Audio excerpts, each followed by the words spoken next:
aral na salita ng Diyos.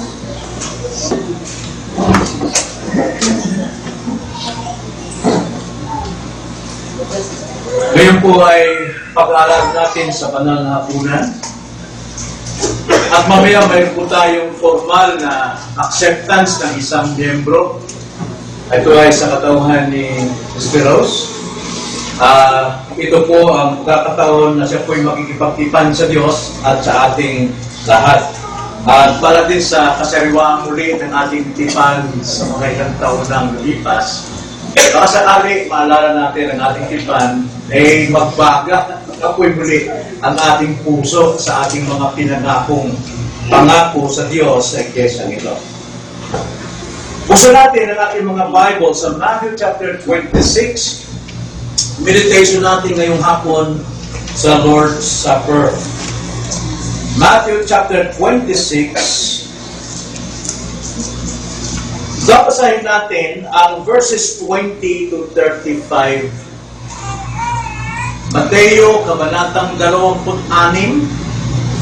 at mga talatang 20 hanggang 35.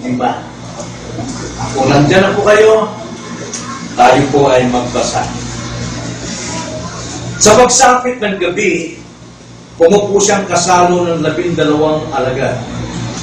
At samantalang sila'y kumakain ay sinabi niya, "Kalokohan ang sinasabi ko sa inyo na isa sa inyo ay magkakadulo sa akin." At sila'y labis na nalungkot. At isa-isang nagpasimulang magsabi sa kanya, "Ako ba, Panginoon?" Sumagot siya at sinabi, "Ang kasabay kong nagsasawsaw ng kanyang tinakatamay sa mangkok ang siyang magkakadulo sa akin. Tunay na papanaw ang anak ng tao tulad ng nasusulat tungkol sa kanya, ngunit kahabag-habag ang taong yun. Nasa pamamagitan niya ay ipagkakadulo ang anak ng tao.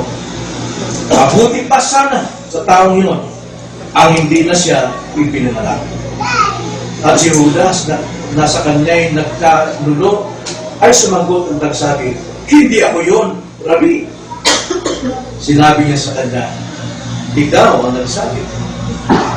Habang sila'y kumakain ay tumangkot si Jesus ng tinapay, binasbasan niya ito at pinagputol-putol at ibinigay sa mga alagad at sinabi, "Kumuha kayo, kain ninyo, ito ang aking katawan." At kumuha siya ng isang saro at nang makapagpasalamat ay ibinigay sa kanila na nagsasabi, "Uminom kayong lahat dito, sapagkat ito ang aking dugo ng tipan na nabubuhos dahil sa marami sa ikapagpapatawad ng mga kasalanan.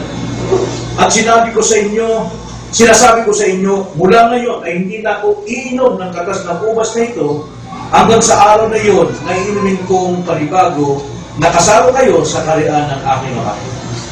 At pagkaawit nila ng isang himno, ay nagtungo sila sa bundok ng mga Olibo. At pagkatapos ay sinabi ni Jesus sa kanila, "Kayong lahat ay tatalikod dahil sa akin sa gabing ito. Sapagkat nasusulat, sasaktan ko ang pastol at ang mga tupa ng kawan ay magkakawatak-watak. Subalit matapos na ako'y may bangon na ay mauna ko sa inyo sa Galilea." Ngunit sumagot si Pedro at sinabi sa kanya, "Kung ang lahat man ay tumalikod dahil sa iyo, ako kailan may hindi tatalikod?" Sinabi ni Jesus sa kanya, "Kalokohan ang sinasabi ko sa iyo. Sa gabing ito, bago tumilaw ang manok, ay pagkakailan mo ko ng 3 ulit." Sinabi sa kanya ni Pedro, "Kahit kinakailangan ako'y mamatayin na kasama mo, ay hindi kita ipagkakailan." Gayon din ang sinabi ng lahat ng mga alagad. Pinamagatan ko po ang ating paksa ngayong hapon, dakilang hapunan para sa mga dakilang makasalanan. Dakilang hapunan para sa mga dakilang makasalanan. Tayo manalangin. Panginoon, nababasa niyo ang puso ng bawat isa. Kami po ay nakasasamba lamang sa inyo dahil sa kaloob ng biyaya sa amin. Napakadakila ng inyong biyaya na nagagawa namin, Panginoon, mga bagay ng kinalulugdan ninyo. Na dati-rati ito'y aming hinahamak lamang. Subalit ngayon, dahil sa biyaya nyo, kami po ay naging masunurin sa inyong kalooban. Nawa nga po sa hapong ito, pagpalain nyo kaming lahat ng panibagong sariwang pagbiyaya upang sa gayoy maunawaan namin ang kahulugan po ng banal na hapunan na inyong nais ipahayag sa aming kalagitnaan. At magbiyaya kayo ng kaligtasan sa mga wala pang totoong kaligtasan. Magbigay kayo at magbiyaya ng kaunawaan sa aming pong mga purol na kaunawaan at isipan. Naway mapagpala nyo ang inyong mga tao sa aming kalagitnaan, nawa tumahanda. At ito ang aming sinasamo at ipinapanalangin sa tanging pangalan ng aming Panginoon sa Kristo. Amen. Alam nyo, ang lawak po ng biyaya ng Diyos ang siyang mag-aalis ng maskara ng malawak na kasalanan ng tao. At isa sa mga biyayang ipinagkaloob sa atin ng Diyos ay ang banal na hapunan. Kaya ang banal na hapunan din ang siyang mag-aalis ng ating maskara at maglalantad kung sino tayo sa kanyang harapan. Kaya ang banal na hapunan, isa itong tagpuan ng Panginoon at ng kanyang mga tao. Napakalaga pong makipagtagpo sa Kanya. Sapagkat dito sa hapunan, ilalantad ang ating mga buhay. Ito ang mag-aalis ng maskara ng bawat isang naririto. Maring ikaw ay Kristiyano na, pero anong uri ng Kristiyano? Maring ikaw hindi pa Kristiyano, kailangan mo si Kristo. At maring ikaw ay isang miyembro na, pero dapat alisin ang maskara mo. At ito ang banal na hapunan. Sa banal na hapunan, mayroong mga katotohanan dapat nating isaalang-alang upang sa ganoon, maalis ang anumang hadlang, anumang nakatakip na maskara sa bawat isa sa atin. Una, sa banal na hapunan, dapat nating malaman na si Kristo'y kasalo natin. Sa banal na hapunan, kasalo siya. Nasalo ang Panginoon. Basta natin ang sinasabi sa verse 20 to 25.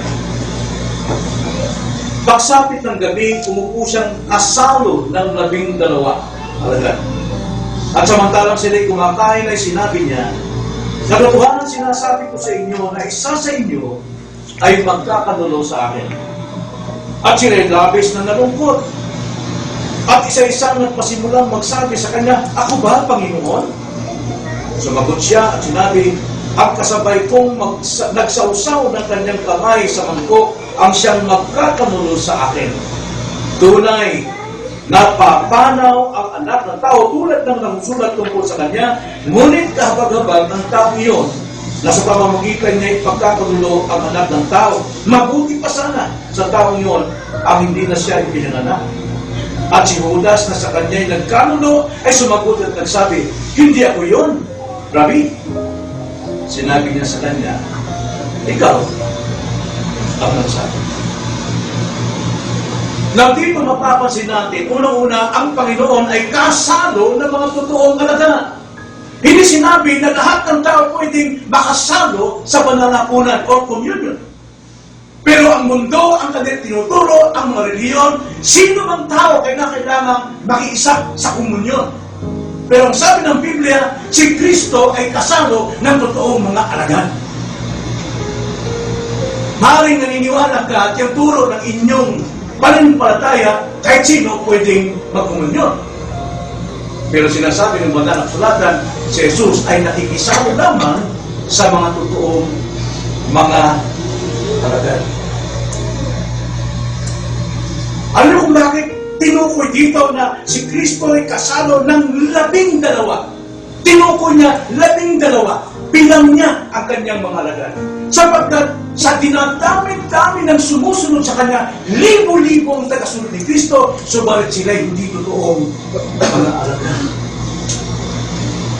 Ang kanilang layunin lamang ay makinabang sa pagsunod nila kay Kristo, sa paniniwala nila kay Kristo, ay upang makinabang sila sa kanilang panlaman na pangangailangan. Na isang halimbawa, makikita natin ang mga tao ito na pinagsabihan ng Panginoon sa John chapter 6, verse 26 and 27. Ganito po ang sabi.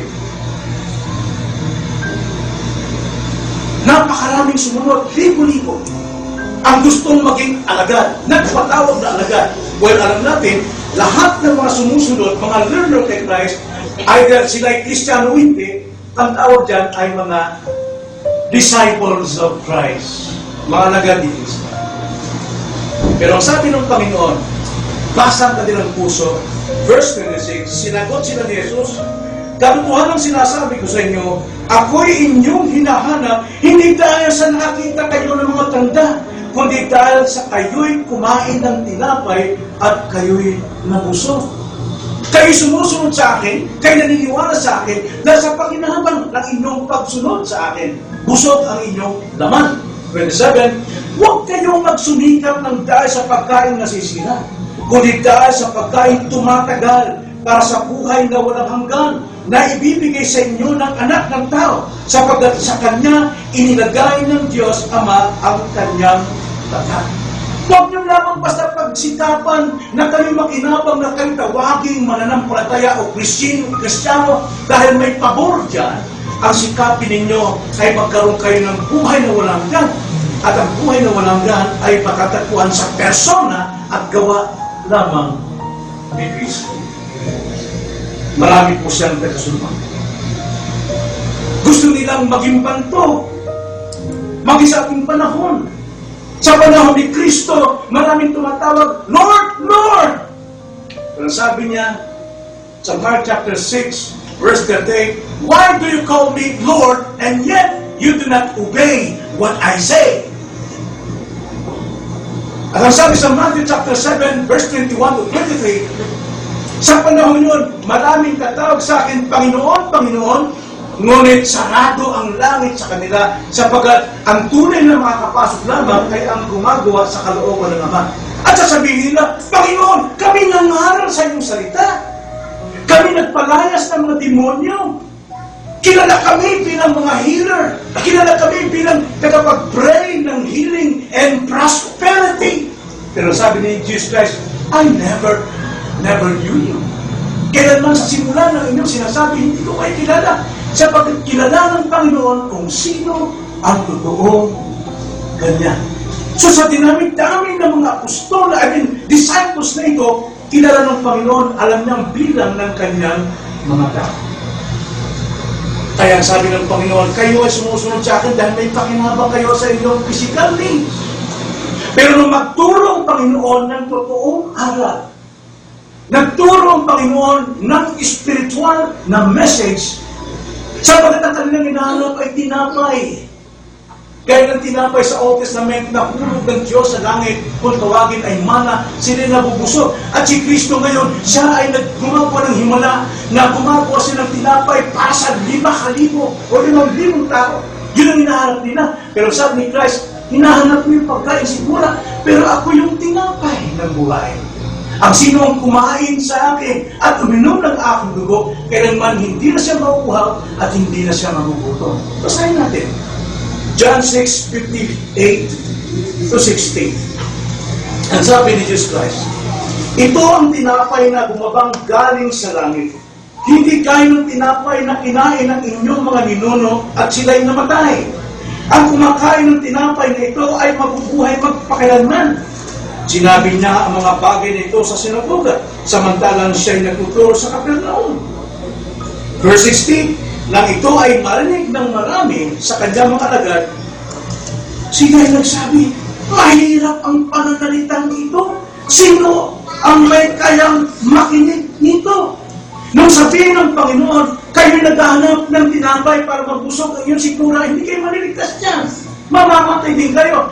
Pero ang tinapay na inyong kinakain, naramon lang yan sa totoong tinapay na dapat niyong kainin at inumin ng kanyang dugo upang kayo magkaroon ng buhay na walang hanggan. Ang sabi niya, kainin niyo ang aking laman at ang aking dugo.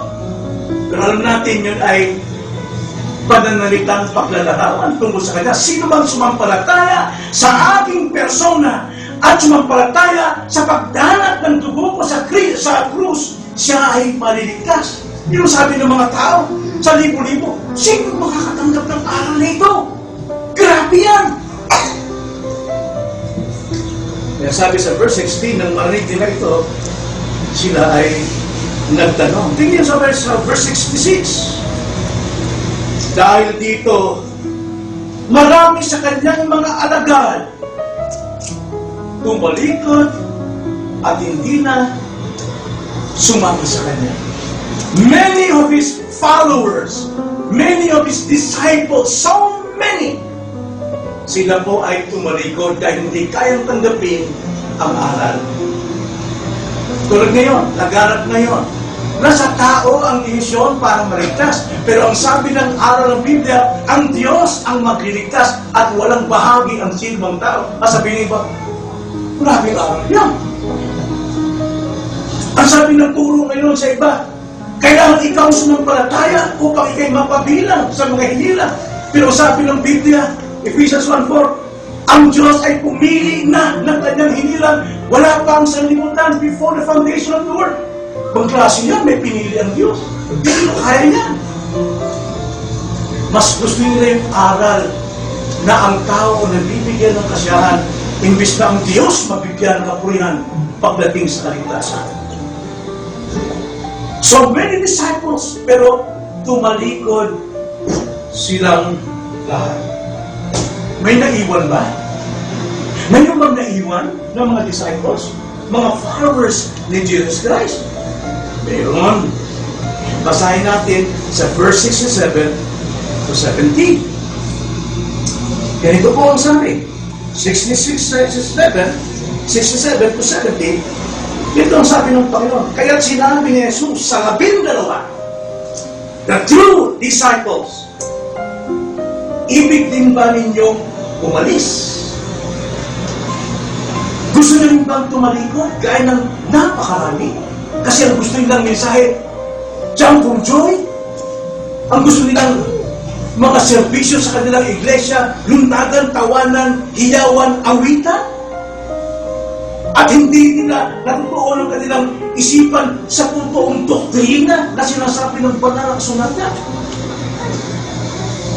Sabi nila, verse 68, sumagot sa kanya si Simon Pedro, Panginoon, kanino kami pupunta? Kanino kami pupunta? Ikaw ang may salita ng buhay na walang hanggan. Naunawaan ng 12 ito sa pamamagitan ng Pedro nang tinapay na tinutukoy ni Kristo ang kanyang katawan ay pananampalataya sa kanyang persona at kamatayan sa krus. Yun ang buhay, sabi niya. Kaya sa verse 69, ang sabi, sumagot sa kanya, sa 69, kami sumasampalataya at nalalaman namin na ikaw ang banal ng Diyos. Yung iba, naniniwala sila dahil nagbibigay ng tinapay ang Panginoon. Pero yung 12, spiritual ang kanilang pagkaunawa kay Kristo, ikaw ang banal ng Diyos. Then, sumagot ang Panginoon, 70. Sumagot sa kanila si Jesus, hindi ba pinili ko kayo? Ano yung salita? Pinili. Ang sabi ng maraming turo ngayon, unfair yan baka may pinili ang Diyos. Pero si mismo si Kristo nagsasalita, hindi ba pinili ko kayo ang 12 at ang isa sa inyo ay diablo? Wow, hindi pa pala sigurado doon sa totoong disciples, mayroon palang diablo. Sino yun? Si Judas. Kaya huwag tayong masyadong maging kampante, mga kaibigan ko, mga kapatid ko, na sabihin natin tayo kabilang sa isang iglesia at tayo totoong Kristiyano sapagkat nakikita ng Panginoon, meron hindi totoo. Kaya ang banal na hapunan, ito yung mag-aalis ng ating maskara.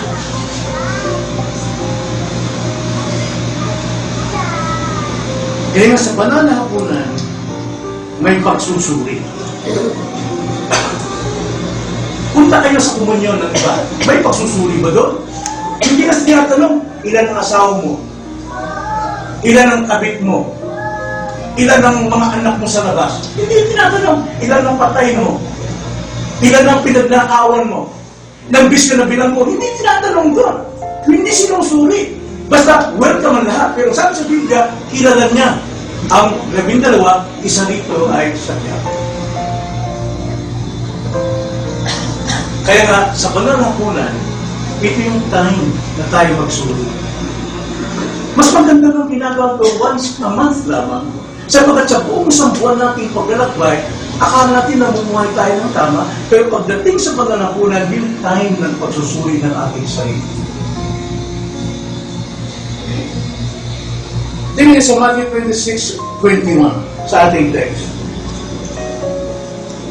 At samantalang sila'y kumakain, ay sinabi niya, katotohanan sinasabi ko sa inyo na isa sa inyo ay magkakanulo sa akin. Ito yung 12, pero isa sa kanila magkakanulo. At hindi na magkakanulo. Isa sa kanila magtatatwa at 3 beses mukhaan sa tenga. Sino yun? Pero yung natitira, itinatwa pa din ng Panginoon. Higit pa, nagtakbuhan sila. Ayaw nilang makiramay sa nangyari sa Panginoon. Ayaw ko magdusa tulad kay Kristo. Ilan sa atin, ayaw magdusa. Ayaw mag-sacrifice sa paglilingkod sa Panginoon. Ayaw bigay ang kanyang time, ang kanyang presence sa mga gawain ng Panginoon.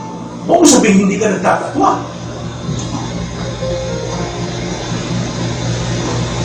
Suriin natin ang ating sarili. Ito yung time na ito. Dito hinulaan na ng Panginoon na isa sa kanila ang magtatatwa. Hindi malinis ang puso. Yung salita kong hula dito, and Christ predicted, hindi ibig sabihin, nanguhula lang ang Panginoon. Kundi, ang sinasabi ng Panginoon, nilalantad niya ang maaring mangyari na sapagkat ang Diyos ang nagtalaga ng mangyayari. Siya nagpahintulot na ito. Hindi tulad ng mga nagsasabing pastor at mga ngayon nanguhula sa tanong daw, maglilindol, tanghuhula talaga. Wala siyang basis na kanyang kaalaman. Maging yung sino ba itong masikat na prophet daw, na piniwalaan, na wala parang nag-miss. Yan yung panguhula naman. Samantalang ang Diyos, siya ay nagtalaga na kung ano yung mangyayari. Hindi nanguhula ang Diyos, kundi naglalantad ng mangyayari. Sapagkat siya ang nagpapahintulot ng pangyari. Sapagkat ang hula ay pagbabakasakali lang. Kung mangyari, ay tama ako. Pero kung hindi, nagkamali ng petsa. Pero ang Diyos, pag sinabi niya, mangyayari. Hindi panguhula. Kundi, ang ginawa ni Kristo rito ay pagpahayag ng tiyak na mangyayari sa unahan. Panghuhula sa Diyos, ng Diyos sa Biblia, ay pagdeklara ng katotohanan. Na hindi alam ng tao na ito'y mangyayari. Kaya si Jesus Christ, hindi po biktima.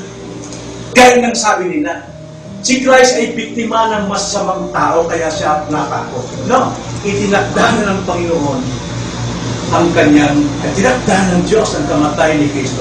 Acts chapter 2 verse 23. Ganito ang pagkakasabi sa Acts chapter 2 verse 23.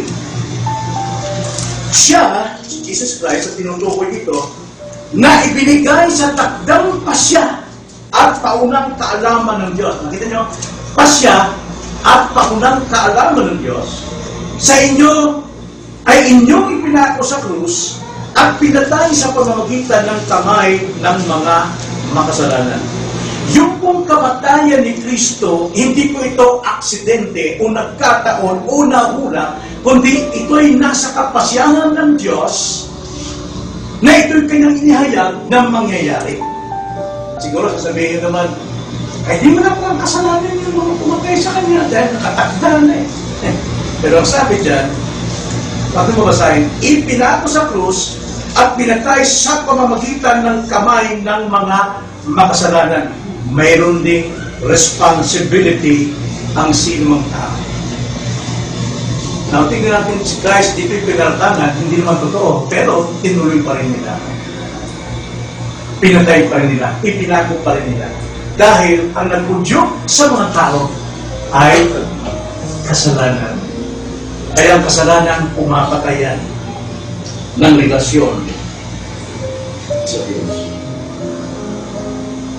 Itong Lord's Supper, ito ay ang lugar ng pagsusuri natin ng ating mga puso. Am I a child of God? Am I faithful to my Savior? Ako ba'y may ginagawang kasalanang lihim na hindi nakikita ni pastor at mga kapatiran, pero nakikita ng Diyos? Pagsusuri ito. Kaya nga, bago tayo kumuha at makisalo sa banal na hapunan, mayroon tayong panandaliang pananahimik upang i-confess ang ating kasalanan. Tingnan niyo ang sabi ni Pablo sa kanyang turo, 1 Corinthians chapter 11, verse 27. 1 Corinthians chapter 11, verse 27. Sapagkat itong nangyari dito sa Korinto, magagaling sila, mahuhusay sila. Pinapaliwalaan nila ang kahalagahan ng Lord's Supper. Parang ginagawa lang nila itong hapunan, pistahan. Kaya sa 27, kaya sabi ni Pablo, kaya ang sino mang kumain ng tinapay o uminom sa kopa ng Panginoon sa parang hindi nararapat ay magkakasala sa katawan at dugo ng Panginoon. Kundi, siyasatin ninyo ang inyong sarili at saka kumain ng tinapay at uminom sa kopa. Sapagkat, verse 29, ang sino mang kumakain at uminom na hindi kinikilala ang katawan ay kumakain at uminom ng hatol sa kanyang sarili. So ilang tao na ang nahatulan ng kanyang sariling kasalanan ang nagtitake ng communion na walang pagsisiyasat. Napakarami po. Bawat misa. May communion, di ba? Oh, gusto mong tuloy-tuloy ko. Yun. Makapasa. Siguro na yung huwag dumikit sa nalalala. Kasi pag dumikit sa nalalala, ang dami pang kasalanan. Siguro na yung huwag mahulog. Saluin mo ang babae. Superstitious belief. Ang tanging makapaglilinis ng ating kasalanan ay confession natin sa Panginoon, Lord, please forgive me. Sins, hindi po sinasabing i-generalize mo. Isa-isahin mo yung mga naalala mong kasalanan. Then He is faithful and just to forgive you and cleanse you from all unrighteousness. Tanging si Kristo lamang kapag ako. Ikalawa, isang bagay na dapat nating alalahanin sa banal na hapunan, kasalo natin siya. Kasalo natin siya. Kaya alam niya ang puso mo ngayon. Alam niyo kung ano yung pagsisinungaling mo ngayon. At ikalawa, sa banal na hapunan, nagpapala siya. Ang Panginoon ay nagpapala. Tingnan niyo ang sabi sa verse 26 to 30. Ang sabi sa verse 26 to 30, habang sila'y kumakain, ay tumampot si Jesus ng tinapay. Pinasbaset niya ito at pinagpuputol at ibinigay sa mga alagad at sinabi, kumuha kayo, kainin ninyo, ito ang aking katawan. At kumuha siya ng isang saro at nang makapagpasalamat ay binigay sa kanila na nagsasabi, uminom kayong lahat nito sapagkat ito ang aking dugo ng tipan na nabubuhos dahil sa marami sa ikapagpapatawad ng mga kasalanan. No, ano po yung pagpapala ron? Para makita natin yung pagpapala, bumalik tayo sa lumang tipan, yung unang pagkakataon na itinatag po ang Lord's Supper. Ang Lord's Supper noon sa Old Testament ay hindi po pananapunan ng Panginoon, kundi Paskwa. Paskwa. Passover. Sa Paskwa po, kaya po nagkaroon sila ng Paskwa, yung tinatawag na huling hapunan ng pagkaalipin, dahil iniligtas ng Diyos ang bayang Israel mula sa pagkaalipin sa Ehipto sa loob ng 450 taon. At ang ginamit ng Diyos na tagapagligtas sa kanila ay nasa katauhan ni Moises. Si Moises po ang lumalarawan ng lumang tipan. Si Jesucristo naman ang lumalarawang tagapagligtas sa bagong tipan. Si Moises ay nagtatag ng Paskwa sa lumang tipan. Si Jesus ngayon, kanyang finulfill ang katuparan ng Passover sa magitan ng kanyang Lord Supper. It's a blessing. It's a blessing. Iniligtas ng Diyos at magitan ni Moises ang bayang Israel. Si Moises ang nagpapayag sa bawat Israelita sa totoong tagapagligtas ng kanilang kalwa. Noon, siya ay tagapagligtas sa pagkaalipin sa Ehipto. Pero habang ginagawa nilang Paskwa, sinasabi ni Moises, yaan ay tipo lamang sa totoong lamb na mamamatay na makapagliligtas ng kaluluwa. Dito, maliligtas kayo physically from bondage sa Egypt at kayo pupunta sa Promised Land.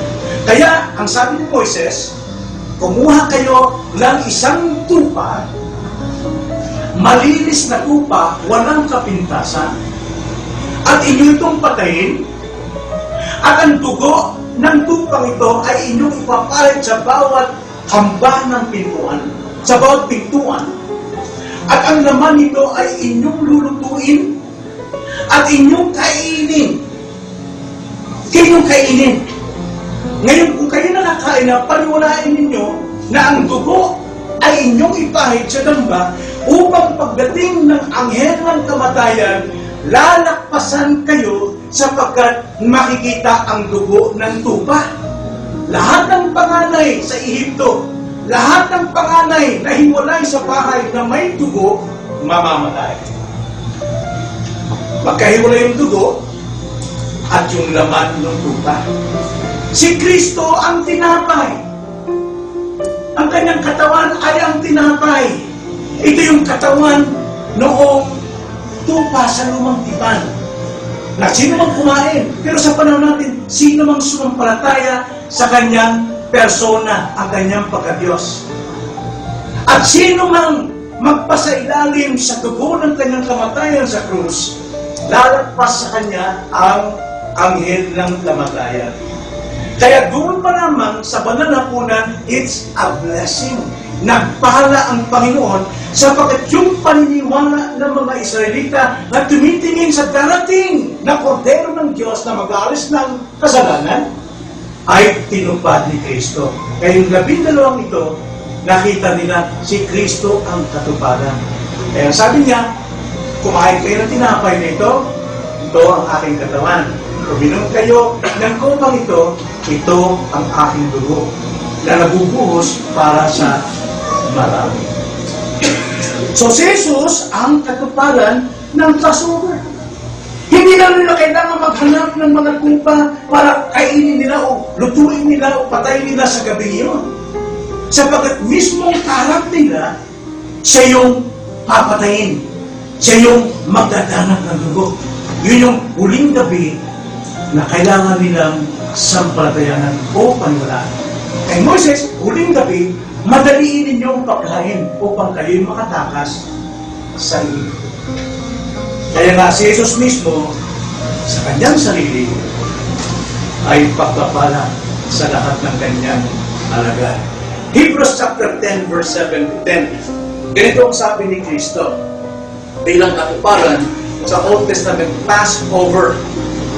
Ang sabi niya sa Hebrews 7, versikulo 10, Hebrews 10, versikulo 7 hanggang 10. Ang sabi niya, kaya't sinabi niya sa Diyos, sa Father, si Christ nagsasalita, ako'y dumating upang gawin ang iyong kalooban o Diyos sa bulumbon ng aklat ay nasusulat tungkol sa akin. Naparito si Kristo upang lahat ng nasulat sa Biblia sa kautusan ay tuparin niya. Walang makagawa niya. Walang tao, maliban kay Kristo. Kaya kailangan sampalatayanan natin ang buong kasulatan dahil kay Kristo. Okay. Verse 9, nang sabihin na sa itaas na hindi mo ibig at hindi mo rin pinalugdan ang alay ng mga handog at ng buong handog na sinusunod ng mga alay para sa kasalanan na inihandog ayon sa kautusan, pagkatapos ay itinagdag niya, narito, ako'y dumating upang gawin ang iyong kalooban. Inalis niya ang una upang maitatag ang ikalawa. At sa pamamagitan ng kalooban niya, tayo'y ginawang banal sa pamamagitan ng pag-aalay ng katawan ni Kristo, minsan magpakailanman. Sino ang sumasampalataya kay Kristo sa kanyang persona at sa kanyang kamatayan sa krus, siya ay tinalagang maging banal. Hindi sa ating pagsisika, hindi sa altar calling, kundi sa pamamagitan ng pagsampalataya natin kay Yesu Kristo. Hindi nalulugod ang Diyos anumang mga pagsisikap ng tao upang siya'y mapatawad sa kanyang kasalanan o maligtas siya. Ito'y sa pamamagitan lamang ng pagtupad ni Kristo sa buong kautusan at pagtupad ni Kristo sa buong kalooban ng Ama. Kasi siya'y mamamatay at ang sino mang sumampalataya ay maging banal magpakailanman. Yun po yun. Ito'y isang pagpapala. So nakita natin, una, isa-alam-alam natin na sa banal na hapunan, ano yung una? Kasal natin siya. Ikalawa, sa banal na hapunan, nagpapala siya. Ikatlo, sa banal na hapunan, nagpapaalala siya. Nagpapaalala ang Panginoon. Verse 31 to 35. Pagkatapos ay sinabi ni Jesus sa kanila, kayong lahat ay tatalikod dahil sa akin sa gabi ito. Ito po ay isang prophetic utterance ni Christ. Dahil sa totoong Kristiyano, mangyayaring tatalikod sa Kanya. Kung paano tumalikod ang alagad, mismo kasama ang Panginoon, nung gabing yun, ganon din tayo sa ating panahon. Tumatalikod tayo dahil sa ating pansariling pangangailangan. Kayong lahat ay tatalikod dahil sa akin sa gabing ito, sapagkat nasusulat, sasaktan ko ang pastol at ang mga tupa ng kawan ay magkawatak-watak. Subalit matapos na ako'y may bangon na, ay mauna ako sa inyo sa Galilea. Wow! Ngunit, sumagot si Pedro at sinabi sa kanya, kung ang lahat man ay tumalikod dahil sa iyo, ako, kailan ba'y hindi tatalikod? Salita natin, di ba? Kaya minsan lang masaway ka, wala na, makalikod na. Ha? Hindi tumatalikod sa presensya, pero spiritually, tumatalikod na. Verse 34, sinabi ni Jesus sa kanya, katotohanan sinasabi ko sa iyo. Sa gabi ito, bago tumilaw ang manok, ay pagkakailan mo ko ng 3 ulit. Now, ito rin ay kumakausap sa atin. Marahil sinasabi natin, ito na totoong aral. Kaya naman, hindi ako tatalikod sa Panginoon. Pero nasaway ka, na-review ka, nanlamig ka. Pero sabi mo, hindi na mangyayari. Pero sabi ng Panginoon, tatlo na sinasabi ko sa inyo. Ngayon gabi na, bago tumilaw ang manok, ipagkakailan mo kung 3 beses. Maring kay Pedro 3 beses, pero sa atin ilang beses? Kaya kapag sinabi ng Panginoon, mangyayari. Kaya mangyayari yun? Once na umira ng ating yabang, kasunod ng pabagsak. Pride goes before destruction. Ay, yabang ni Pedro rito. Kung sila, iwanan ako, hindi mangyari. Pero sabi ni Jesus Christ, ano po ang sinasabi ko si Pedro? Bago tumilaw ka na, 3 beses mo na akong tatanong. Kasunod. Ano pong kasunod? Sinabi ni Pedro. Verse 35, sinabi sa kanya ni Pedro, kahit kinakailangan ako namatay na kasama mo, ay hindi kita ipagkakailan.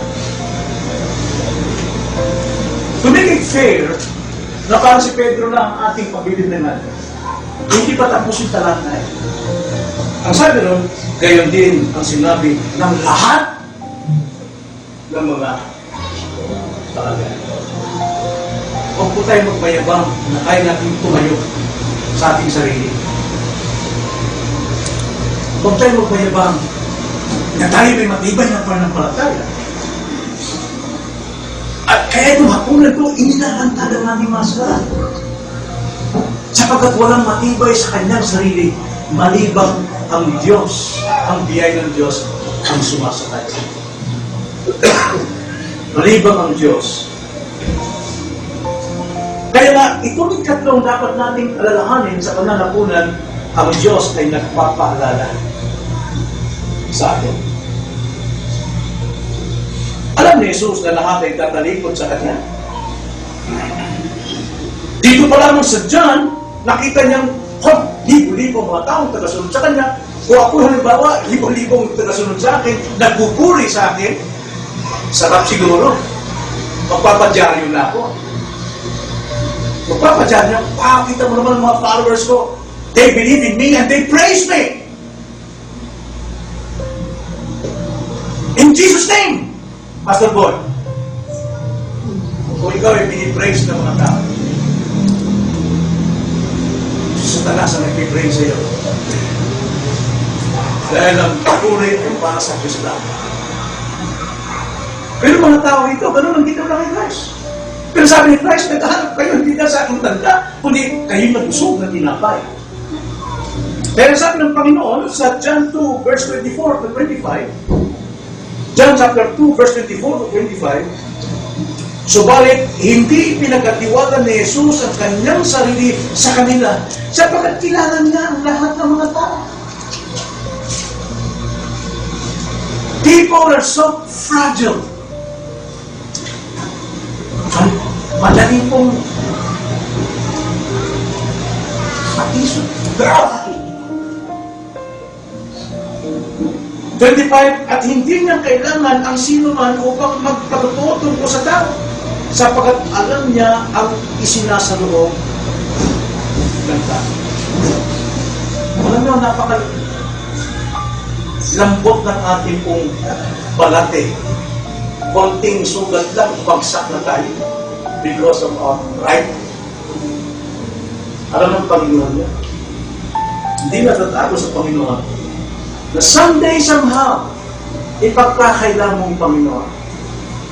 Hindi lang isa, 2, 3, maraming beses. Ipagyayabang mo pa, hindi ako nawawala, Pastor. Pero isang taong ka nang hindi nagpapakita, hindi ako nawawala. Ang Diyos ay nasa akin. Well, kayo, di ba? Papuna ko ng Pastor, bakit wala akong sabi? Pastor, hindi ako nawawala sa Diyos. Saan ka? Nasaan ka? Alam mo ba na ang presensya ng Diyos nasa iglesia pagdating ng Sunday? Hindi, Pastor, ang Diyos ay sumasalat. Totoo yun. Kahit nandun ka sa kasidas, nandun pa rin ang presensya ng Diyos. Pero ang kanyang special presence, ang kanyang blessings sa mga tao nagkakaisa upang sumamba sa kanya, nasa iglesia. 1 Corinthians 3:15 to 16, hindi nyo man nalalaman na kayo, ang buong mananampalataya, ay templo ng banal na Espiritu, at ang Espiritu ay sumasa inyo. napakalaga po ang presensya ng Diyos. Alam ng Panginoon ang ating puso. Alam niya ang ating pagbagsak, alam niya ang ating pagmumulari, alam niya ang ating pagmamayabang, alam niya ang ating pangangatwiran. And yet, si Christ po ang tapat sa lahat, hindi niya tinatalikuran yung kanyang pangako. Sinabi ng Panginoon sa kanyang mga kagyan, I will never leave you, never forsake you. Upang patunayan sa kanila na kayo ay mahihina, kayo babagsak, ngunit manatili ang aking pangako, hindi ko kayo iwan. Anong sabi ni Jesus Christ? Verse 32. Subalit matapos na ako'y maibango na, ay mauna ako sa inyo sa Galilea.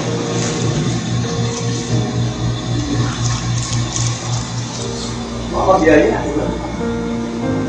Binigyan sila ng assurance. Yes, tatalikod kayo sa akin. Ayaw nyo makisa sa aking paghihirap, pag-iusa, mag-isa kayo magkaya. Marami kayong pangako sa akin. Hindi na kayo tatalikod, hindi na kayo mawawala, hindi kayo manghihina. Pero alam ko ang inyong sarili. Kaya pa man, makikipagkita pa na ako sa inyo sa Galilea. Mayroong lugar ang Diyos na inagda upang dumuon ang kanyang presensya. Sa ating panahon ngayon, doon sa panahon ni Pedro, wala pa kasing church. Pero sa ating panahon, saan ang tagpuan na tinakda ng Diyos upang siya'y ating makasama? Sa fellowship and worship. Saan? Sa iglesia. I'll be waiting you. Ako maghihintay sa iyo. Sa tagpuan na ito. Alam nyo, every Sunday, naghihintay yung Panginoon sa atin. Magsasalita siya. Kasi wala tayo. Nakalungkot, no? Nangaral ng Panginoon, nagtuturo siya sa pamagitan ng kanyang ginagamit na misayro, pero wala tayo. Ito ang dapat na biyaya na ating pag-isla. Sa kabila ng ating kailangan, tapat pa rin ng Diyos, hindi Kanya iiwan. Katatagpuin ng Panginoon. Sapagkat ang kaligtasang ibinigay sa inyo ay hindi dahil sa iyong pagsisikap, hindi dahil sa iyong paging tapat sa pagsamba, hindi dahil sa iyong maraming natulong, maraming linos, hindi, kundi dahil sa dugo at katawan ni Kristo na napayupay sa krus at namatay para sa iyo upang ikay sumampalataya nang sa ganun matanggap mo ang buhay na walang hanggan. Mabigat, matibay ang dahilan ng Panginoon upang ikay tawagin muli sa kabila ng iyong pagkakasala sapagkat buhay niya ang kanyang tinubos para sa iyo. Pero sa atin, binabaliwala natin yung katakilang biyaya ng Diyos. Dahil nga, ang katakilang biyaya ng Diyos ang nag-aalis ng maskara ng ating katakilang kasalanan. Sana ngayong hapon ito, sa ating pakikisa, turuan mo mong sarili, naging masabit ka sa pangangaral. Hindi itong tayo ng antok-antok, hindi itong tayo ng pag-uulang bahala. Nagsasalita ang Diyos sa kanyang salita kung paano kanya iniligtas. Tapos babaliwalain mo ang kalagahan ng ginawa ni Kristo. Dahil sinusunod mo yung laman mo. Ay, ayoko, alam ko na yung misahin niyan. Matulog-tulogan ko na yan. Mga kapatid, dapat makuhaw tayo palagi. Every time may nangangal dito, pay attention! Huwag mong sabihin, narinig mo na yan!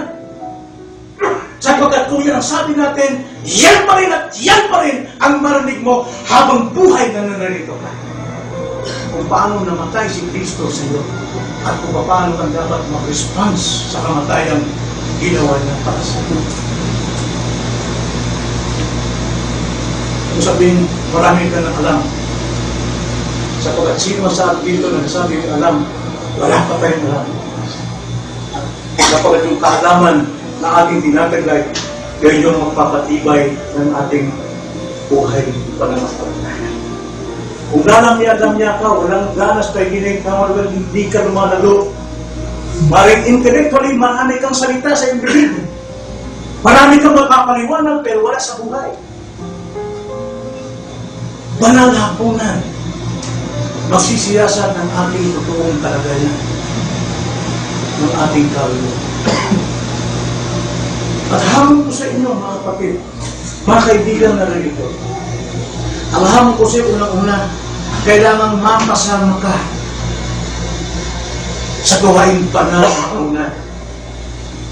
Hindi lahat kabilang dito. Nakita natin, 12 lamang at isa pang Diablo. Alam niyo ba kung bakit po ginawa niyon ni Judas?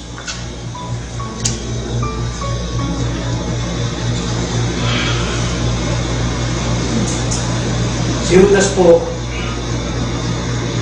totoo, siya po ay kinasihan ng Diablo. Matandaan niyo yun. John chapter 13, kwento ko na lamang sa inyo sapagkat alam kong familiar sa inyo ito. Sa banal na hapunan, nagbukas ang Panginoon ng paa ng mga alagad. Pero yung time na si Satanas nasa tabi ni Judas para gawin ang kanyang pagkakaksi. At noong sila mga paghapunan, si Satanas pumasok sa buhay ni Judas upang ipagkalaro.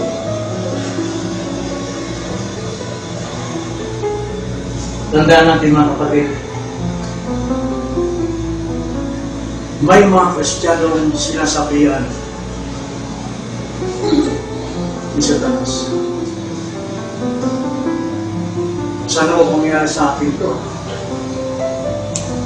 Na tayo mismo tatalikod sa Kanya, babaliwalain ang Kanyang iglesia at magsasalita ng ibang mga paratang sa iglesia. Si Judas.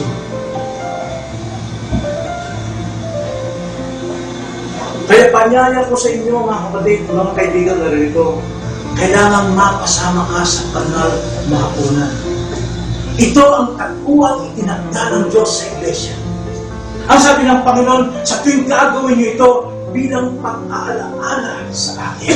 Hindi lamang natin siya kasalo, hindi lamang siya nagpapala dito, hindi lamang na siya nagbibigay ng paalala sa atin, kundi siya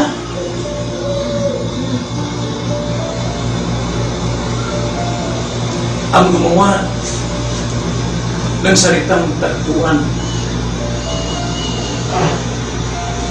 Siya na rin ito.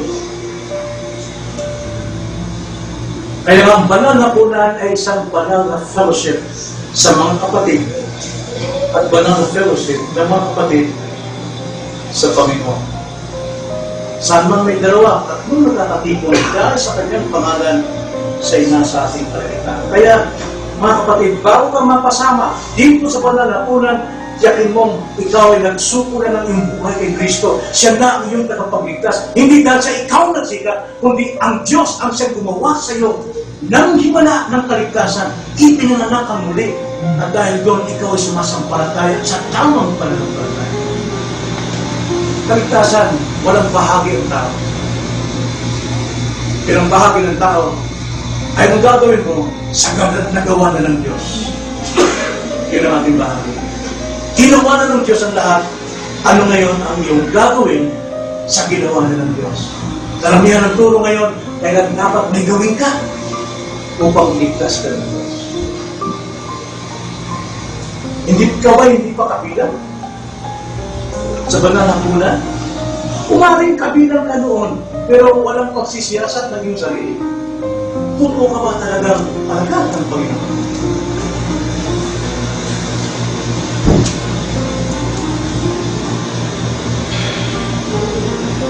Walang ibang tagpuang makukuha mo hanggang hindi ka kabilang sa kawan ng Panginoon. Kaya dapat mong gawin, lumapit kay Kristo, sumampalataya sa kanyang persona, kanyang katawan, at sumampalataya sa kanyang kamatayan sa krus ng kanyang dugo. Ganun yun naman, tamang paraan kung tayo mapalila sa kanyang kawan at magkaroon ng karapatang makisa sa banal na apunan. At tayo mga mananampalataya, alalahanin, alam ng Panginoon ang iyong puso. Alam niya kung ano nasa isipan natin ngayon. Alam niya kung ito'y pinahalagan natin o hindi. Alam niya kung pinapaliwalaan natin. Alam niya ang kayabangan natin. Marami tayong pangako, pero nakikita sa ating buhay, napakalamig natin. Pagdagwa sa ating Panginoon.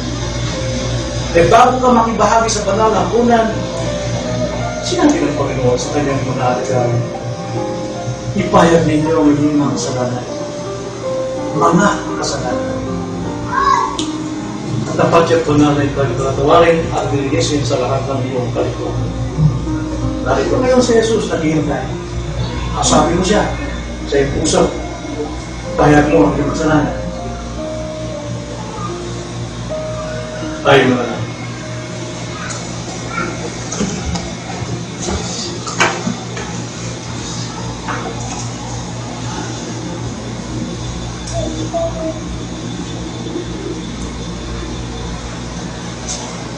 Opo, Panginoon, wala pong natatago sa inyo, sa aming pong mga sarili.